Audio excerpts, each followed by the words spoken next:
Tere tulemast teadvuse nihked kursuse teise päeva ehk moodulisse. Ja eile ma rääkisin sellest, kes ma olen või õigemini, kes sina oled. Ja kuidas siis avastada oma see tõeline olemus ilma siltide ja rollideta. Ja kui sa nüüd oled juba hakanud endalt küsima, et kes ma olen, siis järgmine loogiline samm on uurida, mis on reaalsus ja mida see tegelikult üldse tähendab. Mõtle korraks selline mõtteharjutuste, kas reaalsus on lihtsalt see, mida sa näed oma silmadega, kuuled või katsud, või võib seal taga tegelikult olla midagi veel sügavamat. Ja üks asi, mida ma kohe alguses tahan öelda, on, et ükski teooria reaalsuse kohta pole vale ja me ka ei tea tegelikult, mis on 100% faktiline tõde. Aga teada on see, et kõigi jaoks on reaalsus täpselt selline, nagu nad usuvad, et see on. Filosoofia, teadus ja vaimsed õpetused, kõik pakuvad mingeid erinevaid lähenemisi, aga minu meelest on need kõik vaid osad ühest suuremast pildist. Mõni ütleb, et reaalsus on see, mida me oma meeltega tajume. Keegi teine ütleb, et reaalsus on energia, sageduse ja kolmas väidab, et kõik, mis me kogeme, on enda mõtete ja tunnete projektsioone. Ja keegi võib-olla ütleb, et reaalsus ongi ainult see, mida me oma silmadega näeme. Ja tead, et kõik tegelikult need võivad olla õiged, neil võibki kõigil tõsi olla. Ja täna ma mõtlesin, ma räägin sellest, et mis on reaalsus ja mis on Matrix ja kuidas siis Matrix reaalsust mõjutab. Ja ma kutsusin tõesti olema avatud ja unustama korraks ära need asjad, mida sa siiani oled teadnud. Sest võib-olla on reaalsus palju enamat, kui me siiani oleme arvanud. Ja võib-olla on see, mida me näeme, kuuleme, tunneme, saame katsuda ainult jäämäe tippe. Ja võib-olla tõeline reaalsus peitubki sinu sees, sinu teadvuses, mis siis loob ja kogeb seda maailma. Ja kui sa mõistad, et sina oled looja, siis avanevad sulle täiesti uued võimalused oma maailma teadlikult kujundada. Ja mis siis see reaalsus on? Kui me hakkame nüüd seda reaalsust uurima, siis me mõistame, et tegelikult see pole kaugeltki nii lihtne ja üheselt mõistetav, kui me oleme harjunud igapäevaselt arvama. Ja reaalsus saab tegelikult ju vaadelda päris mitmel tasandil, kus iga tase nagu avab uue perspektiivi ja sellise sügavama arusaama ja kogemuse olemusest. Et üks on see füüsiline reaalsus, eks ole. Et see on see, mida me tajume oma viie meelega, laual asetatud kohvitass, linnulaul, hommikused värsked lõhnad pargis või kui sa kuuled, et sa vastu akent näiteks sajab. Ja me näeme ju seda enda maailma füüsiliste vormide ja kujundite kaudu, mis tunduvad meile kuidagi hästi sellised kindlad ja püsivad, aga kas sa oled mõelnud, et tegelikult ju ka need vormid on energia, mis lihtsalt vibreerib teatud sagedusel. Et füüsiline reaalsus on lihtsalt üks kiht sellest, mida me nimetame siis reaalsuseks. Ja on ju olemas ka nähtamatu reaalsuse. Et igasugused sagedused, potentsiaalid, energiad ja mida me tegelikult ju oma tavatajuga otseselt ei pruugi tajuda, aga ometi need eksisteerivad ja need mõjutavad meid pidevalt, et me teame, et nad eksisteerivad, sest need on seadmetega tuvastatavad. Kui sa mõtled näiteks raadiolainetele, siis me ju ei näe neid, me ei kuule neid lihtsalt õhus ja me saame neist teadlikuks ja saame neid kuulda alles siis, kui me kasutame mingit vastavat seadet nende tabamiseks, näiteks siis raadiot, eks ole, mille taga on nagu sügavam tehnoloogia. Ja kui sa mõtled nüüd, et meie silmad näevad ainult 0,0035% elektromagnetisest spektrist, siis tegelikult kogu see reaalsus, mida me oma silmaga näeme, on hästi-hästi väike ja kitsas riba valgust. Ja samamoodi eksisteerivad ka kõik meie mõtted, emotsioonid, tunded sagedustena, mis mõjutavad siis meie elu ja suunavad meid teatud kogemuste poole. Et kas sa näiteks oled kogenud, et kuidas üks positiivne mõte võib kogu su päeva täiesti ümber muuta? Et see ongi see nähtamatu reaalsus töös. Ja siis on minu meelest veel üks tasand, mis on teadvuse reaalsus. Ehk siis see kõik, mida sa koged, on sinu enda mõtete, tunnete ja kavatsuste projektsioon. Et kui sa muudad oma sisemist maailma, siis muutub ka sinu väline reaalsus. Näiteks ütleme, et kui sa usud, et sa oled võimeline midagi suurt saavutama, mingi unistus sul või midagi sportlikult, siis sa hakkad märkama neid võimalusi, mis ennem tundusid justkui varjatud. Et see teadvuse reaalsus näitab meile seda, et me oleme ise oma maailma loojad ja siis see, mida me kogeme, peegeldab meie seda sisemist seisundit. Et kujuta ette, et sinu meel on nagu selline projektor ja väline maailm on justkui siis see kinolina, kuhu sa projitseerid, mida sa kogeda. Ja mõned näited ka, et seda natukene ilmestada. Et kujuta ette, et sa oled rannas, võid isegi silmad korraks kinni panna. Tunned soolast mereõhku, kuuled lainete mürinat ja tunned, kuidas soe liiv su jalgu puudutab. Kujuta ette, kuidas sa nüüd oled seal rannal ja tunne, kuidas see kõik seal ümberringi on.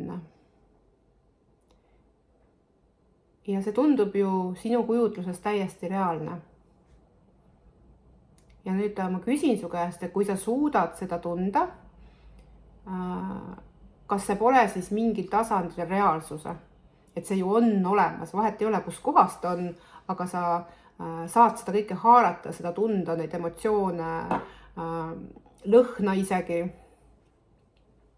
Näiteks kui, sa võid silmad vahepeal lahti teha, näiteks kui keegi ehitab maja, siis see samuti algab alati esmalt mõttest ja ideest. Ja see mõte loob plaani ja plaan viib reaalse majani. Ja sama kehtib ka meie elus. Et kõik meie sisemised mõtted, kavatsused loovad siis lõpuks selle välise reaalsuse.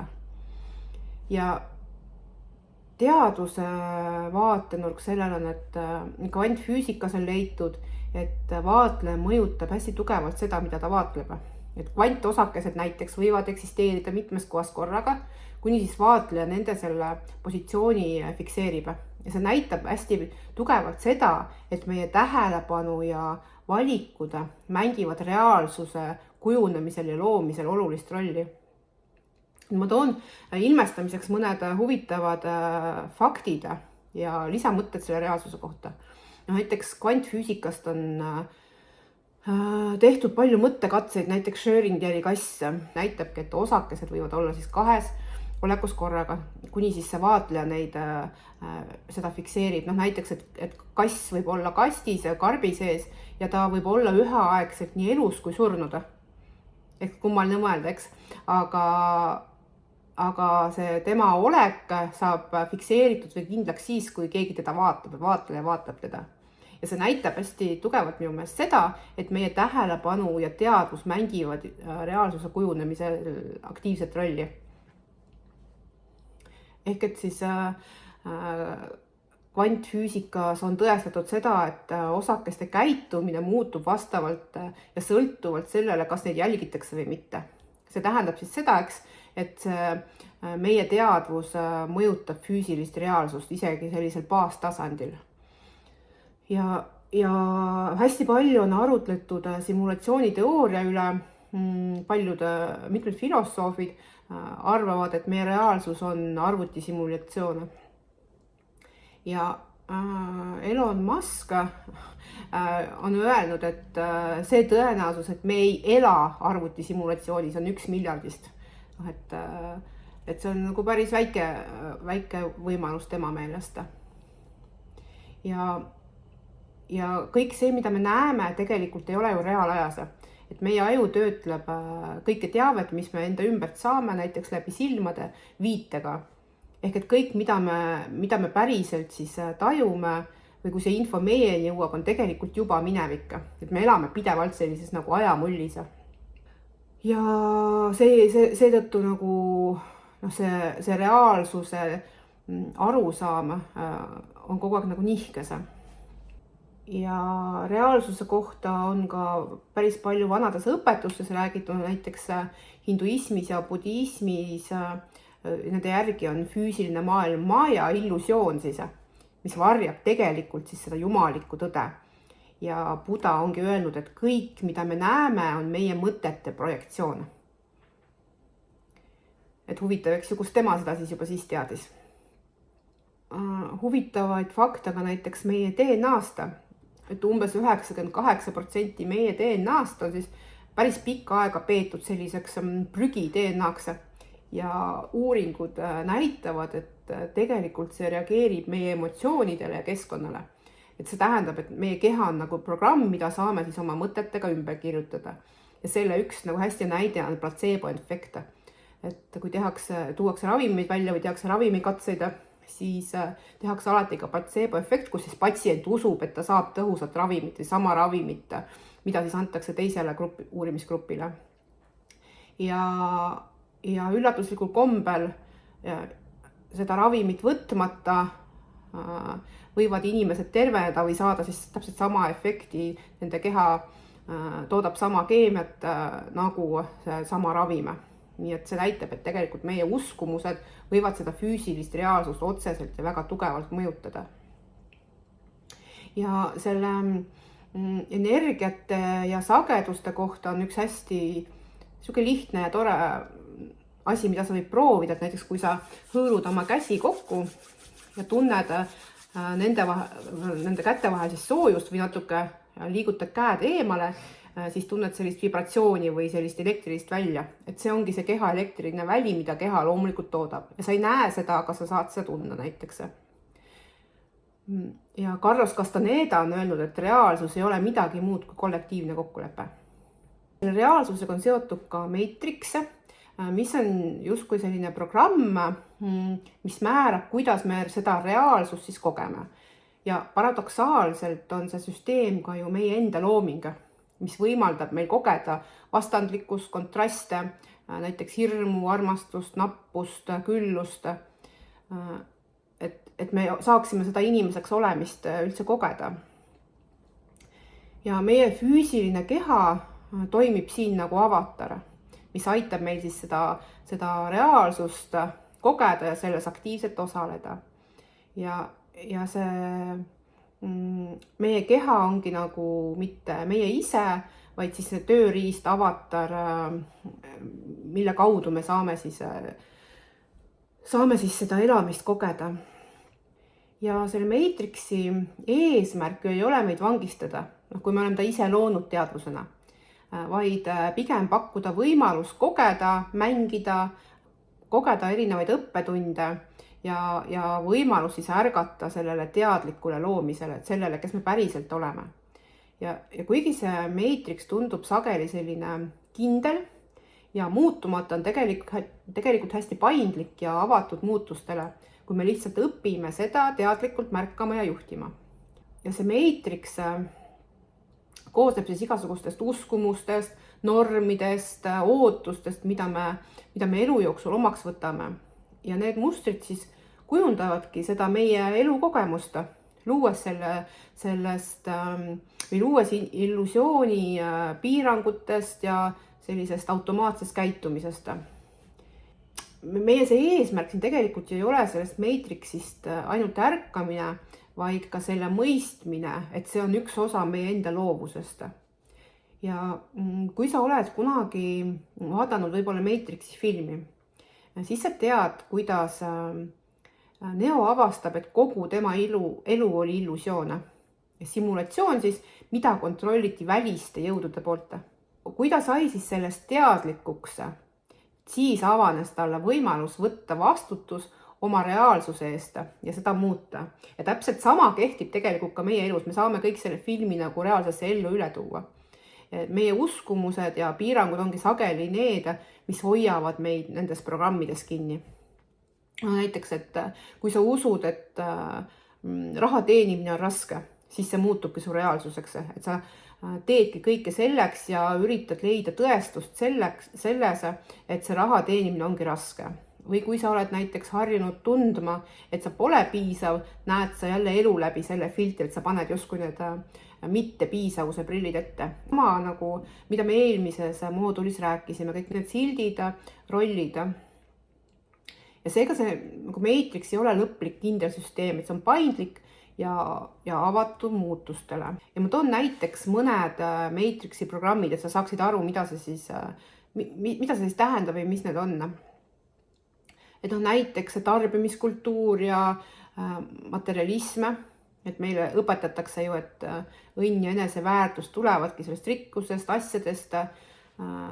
Ja kui me tahame sellest tarbimise illusioonist vabaneda, siis me lihtsalt lihtsustame oma elu, eks ole, ja keskendume sellele sisemisele rahule.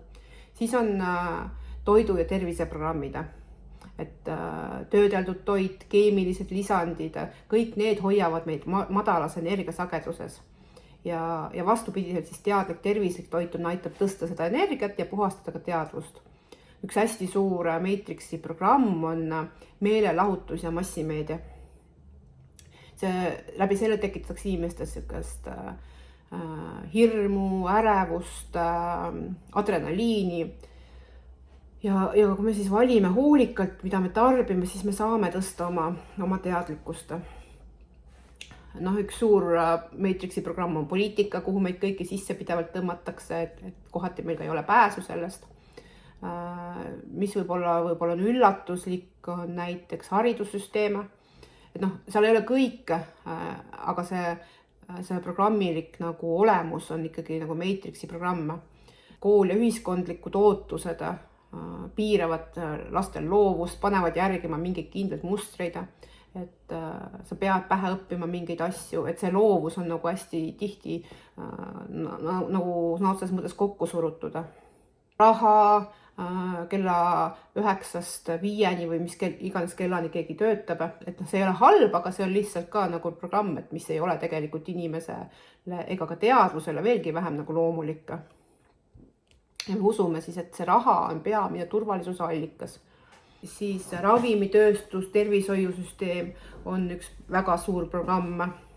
Inimesed on nagu ära pimestatud kohati ja nad ei tegele nende oma probleemide põhjustega, et tervelt elada, vaid siis kasutavad ravimeid ja muid lahendusi, mis tegelikult siis takistavad sellel kehal loomulikku terveneda. Religioon, uskumused, et need piiravad väga kõvasti seda individuaalset vaimsust. Siis on sotsiaalsed normid, surve, mingid rollid, ühiskondlikud ootused, et need hoiavad meid tugevalt raamides. Siis on teadus näiteks. Teaduses on väga palju ka valeinfot, mille läbi inimesi kontrollitakse. Nagu ma rääkisin, igasugused hirmuprogrammid, mida meile süstitakse igalt poolt sisse, kuidas meil elu läheb halvemaks, kuidas meil saab energia otsa ja nii edasi. Ja paljud Matrixi programmid töötavadki just läbi selle kollektiivse teadvuse. See tähendab, et need hirmud ja uskumused võivadki levida nii nagu nakkuse.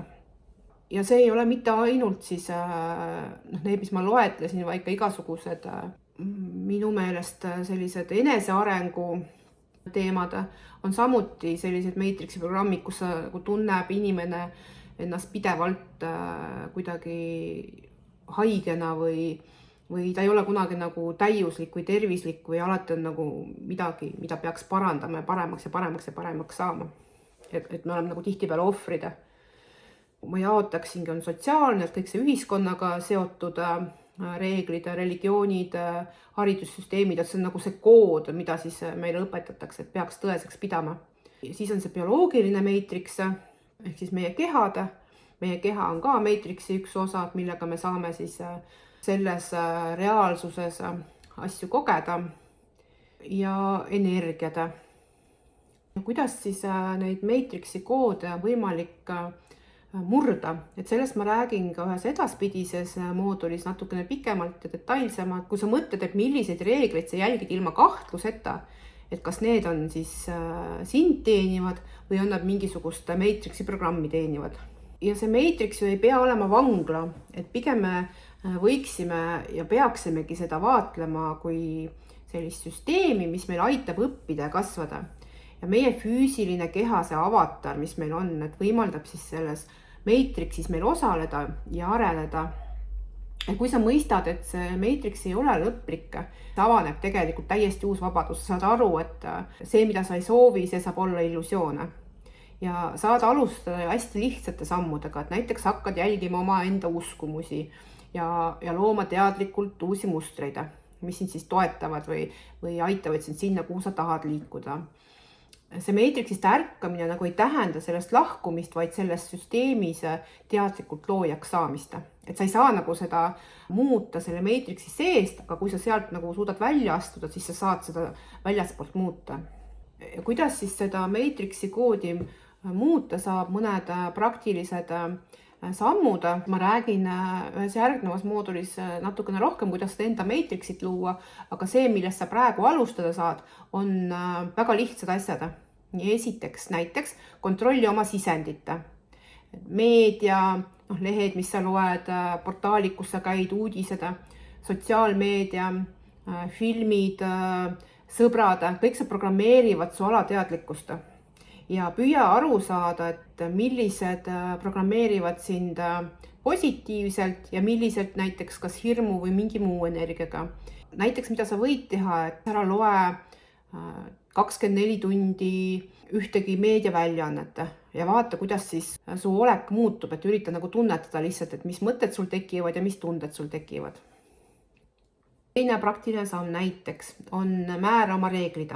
Kui sul öeldakse, näiteks Matrix ütleb, sa pead sööma 3 toidukorda ja 2 vahepala iga päev, siis mõtle, kas see sinu meelest tundub loogiline.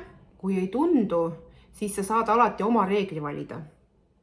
Et sa võid süüa 1 korra päevas, sa võid süüa 2 korda päevas, sa võid süüa 3 korda päevas. Kindlasti leiad selliseid asju enda elus, et kus justkui Matrix ütleb sulle, et sa pead midagi tegema, aga sul ei tundu see õige näiteks. Või isegi kui see tundub õige, siis kui see teema üles tuleb, siis ma soovitaksin mõnikord sügavamalt mõelda, kas need teenivad või ei teeni, või teenib see Matrixi. Siis üks selline reaalsuse muutmise või painutamise harjutus, et võta näiteks 5 minutit iga päev, mõtle mingisugune enda eesmärk või soove, mida sa soovid, et see täituks. Ja lihtsalt pane silmad kinni ja tunne seda. Tunne nagu see oleks juba saavutatud. Ja ainuüksi see tunne muudab sinu ajukeemiat ja käitumist. Ja see on nagu selline hästi lihtne asi, mis ei võta üldse palju aega, ega pingutust, ega ei ole ka keeruline, aga just see tundega lõppeesmärgis olemine, see on väga võimas. Ja selline viimane boonus, praktiline nipp, ma nimetan seda, kes on vaatleja. Et kui sa tunned, et sa oled Matrixis kinni või mingis programmis või uskumuses või milleski, mis sulle ei meeldi, mis ei tundu õige, siis küsi endalt 3 korda järjest. Kes seda kõike vaatleb? Kes seda kõike vaatleb? Kes seda kõike vaatleb? Ja iga kord, kui sa vastad näiteks mina, siis küsi uuesti. Ja lõpuks sa jõuad sinna vaikuse teadvuse juurde, et Matrixist väljaspoole.